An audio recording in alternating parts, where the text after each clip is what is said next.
말씀입니다.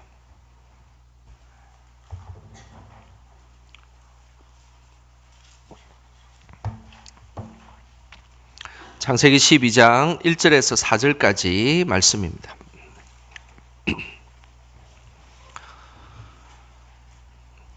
1절에서 4절까지 우리 한 목소리로 말씀 읽겠습니다. 여호와께서 아브라함에게 이르시되 너는 너의 고향과 친척과 아버지의 집을 떠나 내가 내게 보여줄 땅으로 가라. 내가 너로 큰 민족을 이루고 내게 복을 주어 내 이름을 장대하게 하리니 너는 복이 될지라. 너를 축복하는 자에게는 내가 복을 내리고 너를 저주하는 자에게는 내가 저주하리니 땅의 모든 족속이 너로 말미암아 복을 얻을 것이라 하신지라. 이에 아브라함이 여호와의 말씀을 따랐고 또 그와 함께 갔으며 아브라함이 하란을 떠날 때에 75세였더라. 아멘. 오늘도 귀한 기도의 자리에 나오신 우리 성도님들 주님의 이름으로 축복합니다. 우리 옆 사람에게 기도의 자리에 잘 오셨습니다. 인사 한번 하겠습니다. 예. 예.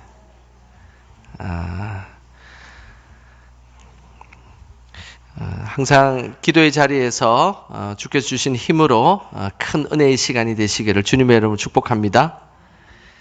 요즘 경제학자들은 지금의 이 한국 상황을 삼고의 시대다라고 이야기를 합니다. 이 삼고가 뭐라면 세 가지가 지금 아주 높은 시대라는 겁니다. 첫 번째는 고물가의 시대고, 그리고 또 한 가지는 고금리의 시대고, 또 하나는 고환율의 시대다라고 이야기를 해서 지금 시대를 삼고의 시대다라고 많은 경제학자들이 우려를 하고 있습니다. 고물가의 시대, 우리가 체감으로 많이 느끼고 있지 않습니까? 우리가 요즘에는 만 원짜리 하나 들고 가도 식사를 하기에는 좀 좋은 식사를 좀 하고 맛있는 식사를 하려면 만 원짜리가 참 부족하다라는 그런 생각이 들 때가 많습니다. 그만큼 우리가 이 코로나 시기가 끝나고 난 뒤에 물가가 너무 많이 갑작스럽게 올라서 힘들어하는 그런 시대입니다. 고물가 시대이기죠. 그리고 고금리 시대입니다. 요즘에 이자가 계속해서 또 다시 올라가기 시작했습니다. 우리 교회 성도님 중에 몇몇 분들이 우리 그 교회 주변으로 다시 좀 이사를 오고 싶은데 보니까 이자가 너무 높고 그래서 만만하지 않아서 쉽게 우리 교회 주변에 오지 못한다라는 이야기를 제가 계속 듣고 있습니다. 그만큼 지금 시대는 그 고금리 시대다 보니까 많은 이자를 물려야 하는 그런 시대입니다. 그리고 마지막으로 고환율 시대입니다. 고환율 시대는 환율이 계속 올라가면 무슨 일이 생기냐면 우리나라의 화폐 가치가 떨어지게 되어 있습니다. 그러니 수출을 열심히 해도 화폐 가치가 떨어지니까 그만큼 수익이 줄어든다라는 그런 의미입니다. 이런 고물가 시대, 고금리 시대, 고환율 시대의 특징이 있는데 그것은 미래가 불투명하고 미래가 불안하게 우리에게 다가온다는 것입니다. 앞으로 더 힘들어진다는 이야기밖에 없고 좋아진다는 그런 이야기는 온데간데 없는 것. 이것이 지금 이 삼고의 시대를 가고 있는 우리나라의 모습을 그대로 말씀하고 있습니다. 이 땅을 살아가는 믿음의 사람들인 우리는 어떻게 살아야 할까요? 이렇게 미래가 불확실하고 미래에 대한 불안감이 우리에게 찾아올 때 우리는 어떻게 살아야 할까요? 오늘 미래에 대한 불안을 오늘 말씀과 기도로 잘 지혜롭게 잘 대처하시기를 주님의 이름으로 축복합니다. 오늘 하나님은 불확실한 미래에 대해서 너무나 잘 알고 계신 분이십니다. 우리가 미래가 불확실하고 미래에 대한 불안감이 있는 우리의 삶의 처지를 가장 잘 아시는 분이 우리의 하나님이십니다. 왜냐하면 우리의 과거부터 현재까지 그리고 앞으로 살아갈 우리의 삶을 너무나 잘 이해하고 있기 때문입니다. 그런 하나님께서 오늘 아브라함에게 나타나셔서 불확실한 미래를 향해 갈 것을 오늘 말씀하셨습니다. 그 모습이 오늘 1절에 나오는데 우리 1절 말씀 같이 함께 읽어보겠습니다. 여호와께서 아브라함에게 이르시되 너는 너의 고향과 친척과 아버지의 집을 떠나 내가 내게 보여줄 땅으로 가라. 불확실한 미래를 상징하는 오늘 이 단어가 있습니다. 그것은 보여줄 땅으로 가라라는 겁니다. 하나님께서 보여줄 땅, 이것은 미래에 대한 땅입니다. 우리가 지금까지 보았던 땅으로 가는 것, 그것은 과거의 일이겠죠. 보았던 땅으로 가는 것은 어쩌면 쉬울 수도 있습니다. 우리가 경험했기 때문입니다. 그리고 지금 보고 있는 땅을 가는 것, 그것도 쉬울 수 있습니다. 지금 눈에 보이기 때문입니다. 그런데 오늘 하나님께서 말씀하시기를 보여줄 땅으로 가라는 겁니다. 이것은 미래에 대한 이야기입니다. 우리는 살아가면서 전혀 알지 못하는 미지의 땅으로 가라 했을 때 쉽게 가지 못하고 주저할 수밖에 없는 것이 우리 인간의 모습입니다. 우리의 경험으로 우리가 과거에 왔던 것으로 그것을 가는 것, 그것은 갈 수 있습니다. 그리고 지금 당장에 눈에 보이는 것이 있으면 이렇게 가야 되겠다라고 생각이 들기 때문에 갈 수 있습니다. 그러나 보여줄 땅으로 가라고 오늘 하나님께서 말씀하시는 이 명령에 대해서 순종한다는 것, 그것은 참으로 어려운 일입니다. 하지만 하나님께서 아브라함에게 보여줄 땅으로 가라고 하셨고 그것을 그대로 실천했던 아브라함, 그 아브라함은 정말로 믿음의 조상이 될 수 있는 사람입니다. 오늘 히브리서 11장 8절에 보면 아브라함의 이 모습을 이렇게 말씀하고 있습니다. 히브리서 11장 8절 말씀 같이 함께 읽어보겠습니다.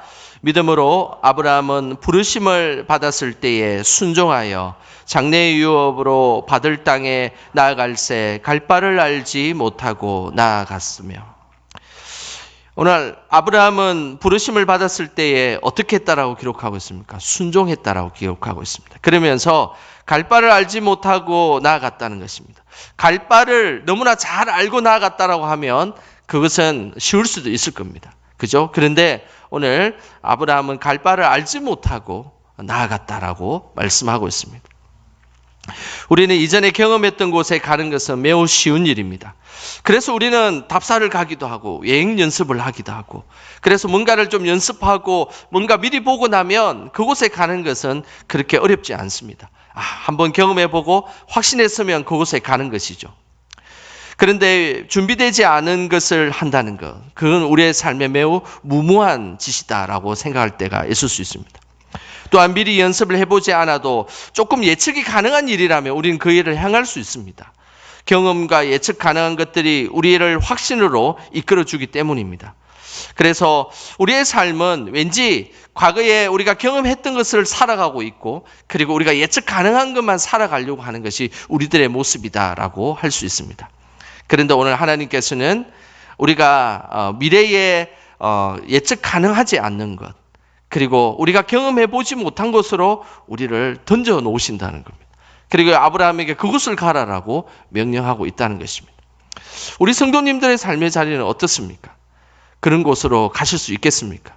과거에 우리가 한 번도 경험하지 못했던 것 그리고 지금 당장에 내 생각하기에 예측하다고 생각하는 예측 가능성이 전혀 없는 것 그런 곳에 갑자기 하나님께서 너는 이곳으로 가라라고 했을 때 우리는 과연 담대하게 그곳을 갈 수 있을까요?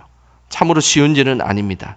그러나 오늘 하나님께서는 그 예측 불가능한 곳이라도 하나님이 함께 하시면 그곳에 가라라고 오늘 말씀하고 계신다는 사실입니다.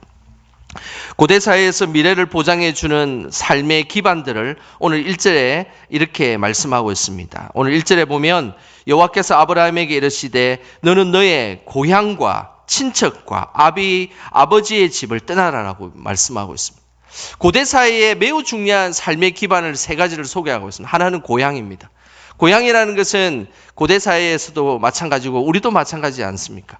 고향은 아주 익숙한 곳이고 그리고 고향이라는 것은 우리의 삶의 기반이 되는 곳입니다. 그래서 우리는 고향이라는 곳, 이 본토라는 것, 고향이라는 것은 매우 익숙하고 잘 아는 땅이기 때문에 우리가 살아가는데 매우 중요한 기반이 되는 것입니다. 우리는 항상 익숙한 곳에 가면 마음이 편해지게 되어 있습니다. 그렇지 않습니까? 저도 그 운전을 하면서 저 강변북로를 타고 이렇게 오다가 내부순환을 오고 이 마장역 쪽으로 탁 도착하면 이제 집에 도착하구나. 고향에 다 왔구나라는 생각이 들 때가 있습니다. 그리고 저쪽에 하남 쪽으로 오다가 이제 용마터널을 탁 지나면 사가정쯤 오면 이제 집에 다 왔구나.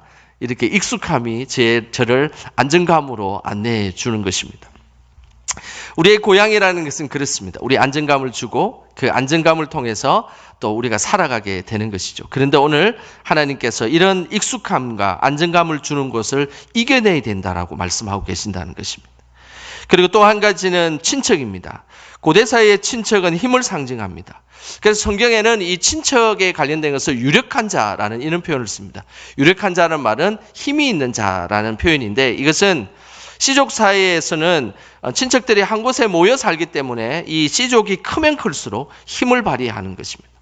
그래서 오늘 아브라함에게 이 씨족 사이에 살고 있는 자신의 친척을 떠나서 다른 삶의 자리로 가라라는 것은 자신의 힘을 포기하라라는 하나님의 뜻이라는 것입니다. 그리고 마지막으로 고대사의 중요한 기반 중에 하나는 아버지의 집입니다.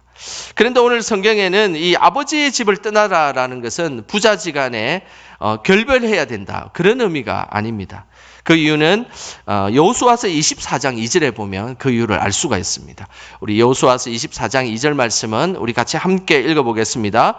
여호수아가 모든 백성에게 이르되 이스라엘의 하나님 여호와께서 이같이 말씀하시기를 옛적에 너희의 조상들 곧 아브라함의 아버지 나홀의 아버지 데라가 강 저쪽에 거주하여 다른 신들을 섬겼으나. 오늘 이 데라라는 사람은 아브라함의 아버지입니다. 근데 오늘 그 아브라함의 아버지 데라가 강 저쪽에 거주하여 다른 신을 섬겼다라는 것은 아브라함의 아버지가 우상을 숭배하고 있었다는 것입니다. 그래서 하나님께서 아브라함에게 아버지의 집을 떠나라라는 것은 부자간에 결별해라라는 뜻이 아니라 아버지가 섬기고 있는 그 우상의 땅을 벗어나서 이제 하나님을 믿는 사람으로 살아가라라는 그런 의미가 여기에 담겨 있는 것입니다. 하나님은 끊임없이 아브라함에게 우리의 삶의 익숙함, 힘, 그리고 자신이 숭배했던 우상을 떠나서 하나님만을 섬기기를 하나님 기대하셨다는 겁니다. 그것을 이겨낼 때 미래의 불확실한 곳을 우리가 갈지라도 그곳에서 승리할 수 있다라는 것을 우리에게 말씀하고 있는 것입니다. 세상적인 기반을 떠나 하나님께로 나아가는 자에게는 하나님께서 두 가지 축복을 허락하여 주셨습니다. 그 첫 번째 축복은 2절에 나와 있습니다. 우리 2절 말씀 같이 함께 읽어보겠습니다. 내가 너로 큰 민족을 이루고 내게 복을 주어 내 이름을 창대하게 하리니 너는 복이 될지라. 오늘 이 2절에 이 전반부에 나와 있는 내가 너로 큰 민족을 이루고 내게 복을 주어라는 단어가 있습니다. 이 복을 주어라는 이 단어는 하나님께서 너에게 복을 줄 것이다라는 것입니다. 하나님은 우리에게 복 주기를 원하신다라는 사실을 믿으십니까? 하나님 항상 우리에게 복 주기를 원하십니다. 우리가 살아가는데 우리를 힘들게 만드는 분은 하나님이 아니십니다. 우리에게 복을 주시기를 원하시고 그리고 그 복을 누리기를 원하신다는 것입니다. 그래서 오늘 내가 너로 큰 민족을 이루고 내게 복을 주어, 하나님은 복을 주시기를 원하신다는 것입니다. 그런데 오늘 2절 후반부에 보면 내 이름을 창대하게 하리니 너는 복이 될지라라는 이 표현은 내게 복을 주었긴 했지만 그 복을 누리기도 할 수 있지만 중요한 것은 나만을 위해 간직하는 것이 아니라 그 복을 나누어 주는 존재도 되어야 된다라는 것입니다. 하나님은 우리에게 복 주기를 원하시고 그 복을 우리의 삶에 풍성하게 누리기를 원하십니다. 그런데 그것이 나에게만 머물러 있는 것이 아니라 다른 사람에게도 그 복을 주기를 원하신다라는 것입니다. 저는 우리 성도님들이 하나님 주시는 그 복을 누리며 그리고 그 하나님 주시는 그 은혜를 충만히 누리시기를 소망합니다. 그런데 그 복이 나만 누리는 것이 아니라 나를 통해서 나의 옆에 사람들 그리고 나의 공동체, 나의 가정에도 동일하게 그 복이 흘러 넘치기를 하나님은 원하신다는 것입니다. 이것이 하나님께서 주시는 믿음의 복을 말씀하고 있는 것입니다. 세상적인 기반을 떠났던 아브라함에게 주셨던 두 번째 축복은 3절에 이렇게 말씀하고 있습니다. 우리 3절 같이 함께 읽어보겠습니다. 너를 축복하는 자에게는 내가 복을 내리고 너를 저주하는 자에게는 내가 저주하리니 땅의 모든 족속이 너로 말미암아 복을 얻을 것이라 하신지라. 이 두 번째 축복은 매우 중요한 축복입니다. 그것은 너의 배후에 하나님이 있다는 것을 알아라는 축복입니다. 하나님께서 자신의 삶에, 우리 삶에 우리는 힘들고 어려운 순간에 나 혼자만 사는 것 같은 그런 느낌이 들 때가 있습니다. 정말 그럴 때가 있습니다. 어느 누구도 나를 알아주지 못하고 오해하고 힘들 때 왠지 모르게 내 혼자만 지내는 것 같은 그런 외로움에 빠질 때가 있습니다. 그럴 때 오늘 하나님께서 말씀하시기를 너의 배후에 누가 있다고요? 하나님이 있다는 것입니다. 오늘 그 배후에 하나님이 있다는 것을 이런 표현을 쓰고 있습니다. 너를 축복하는 자에게 내가 무엇을 준다고요? 복을 주시겠다는 겁니다. 그리고 너를 저주하는 자에게 하나님께서 어떻게 하신다고요? 저주하겠다는 겁니다. 하나님께서 뒷배경에 딱 이렇게 있으면 너를 축복하는 자에게 하나님은 축복할 것이고, 그리고 너를 저주하고 그리고 모함하고 그렇게 하는 자에게 동일하게 저주와 모함을 당하게 할 것이다 라는 것이 하나님의 뜻임을 말씀하고 있는 것입니다. 그러면서 땅의 모든 족속이 너로 말미암아 복을 얻을 것이다. 땅의 모든 족속이 하나님이 함께 하심의 그 은혜를 누리게 될 때 모든 족속이 동일한 그 은혜를 누리게 될 것이다 라고 오늘 말씀하고 있다는 것입니다. 저는 우리 성도님들의 삶의 자리에 배후에 하나님이 있다는 것을 믿음으로 항상 고백하시길 바랍니다. 그때마다 그 하나님의 함께 하심이 우리의 삶에 그 풍성한 은혜로 드러난다는 사실을 꼭 기억하시기를 바랍니다. 그래서 하나님의 그 은혜를 경험한 사람들은 미래에 대해서 도전할 수 있습니다.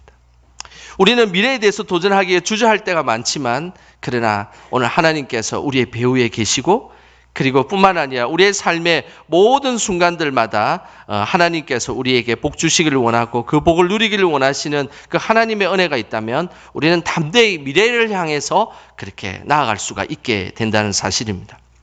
오늘 미래를 향해서 나아갔던 아브람, 그리고 미래를 향해서 나아가지 못했던 롯의 모습이 오늘 4절에 극명하게 나타납니다. 우리 4절 말씀 같이 함께 읽어보겠습니다. 이에 아브라함이 여호와의 말씀을 따라갔고 롯도 그와 함께 갔으며 아브라함이 하란을 떠날 때에 75세였더라. 오늘 이 아브라함이 누구를 따라갔다라고 말씀하고 있습니까? 여호와의 무엇을요? 말씀을 따라갔다라고 기록하고 있습니다. 아브라함이 따라간 것은 여호와의 말씀을 따라간 겁니다. 이 4절의 말씀을 잘 기억하셔야 됩니다. 아브라함은 다른 것을 따라간 것이 아니라 여호와의 말씀을 따라갔기 때문에 미래를 향해서 나아갈 수가 있었습니다. 그런데 롯은 누구를 따라갔다라고 성경은 기록하고 있습니까? 그와 함께 아브라함을 따라갔다는, 인간 아브라함을 따라갔다는 겁니다. 우리의 삶에 매우 중요한 것을 우리에게 말씀하고 있습니다. 하나님의 말씀을 따라가는 사람과 그리고 사람을 따라가는 사람은 분명히 다르다는 것입니다. 하나님의 말씀을 따라가는 사람은 미래에 대해서 우리가 확신을 가질 수 없지만, 그렇지만 미래를 향해서 나아갈 수가 있습니다. 그리고 복받는 자녀로, 그리고 온 민족의 열방의 아버지로 하나님은 축복을 우리에게 주신다는 것입니다. 그러나 사람을 따라갔던 롯은 인간적인 것으로 그냥 마무리하고 끝내 소돔과 고모라에서 멸망당할 때 겨우 목숨 하나 건질 수 있는 그런 존재로 이 땅을 살아간다라는 것입니다. 그래서 하나님을 쫓아가고 하나님의 말씀을 쫓아가는 사람들은 그의 삶이 더 커져서 민족이 되고 열방이 되고 나라가 되지만, 그러나 사람을 쫓아가는 사람은 결국 자기 하나 겨우 살릴 수 있을까 말까 한 존재로 그냥 그렇게 살아간다는 것입니다. 저는 우리 성도님들이 하나님의 말씀을 쫓아가시기를 주님의 이름으로 축복합니다. 오늘 이 밤은 다른 밤이 아닙니다. 우리의 삶에 하나님의 말씀을 쫓아가며 우리의 불확실한 미래 속에서도 담대하게 살아갈 수 있는 하나님께서 은혜를 주실 것입니다. 우리는 어떤 인생을 살아가야 할까요? 복을 누리며 복을 나눠주는 인생으로 살아가야 되지 않겠습니까? 그리고 배후에서 하나님이 우리를 도우시고 이끄시는 그 은혜를 누리며 살아가야 되지 않겠습니까? 저는 항상 우리 성도님들이 하나님 주시는 그 복을 마음껏 누리며 하나님의 그 보호하심의 놀라운 은혜를 경험하는 저와 여러분 되시길 주님의 이름으로 축원합니다. 이 시간 우리 찬양하며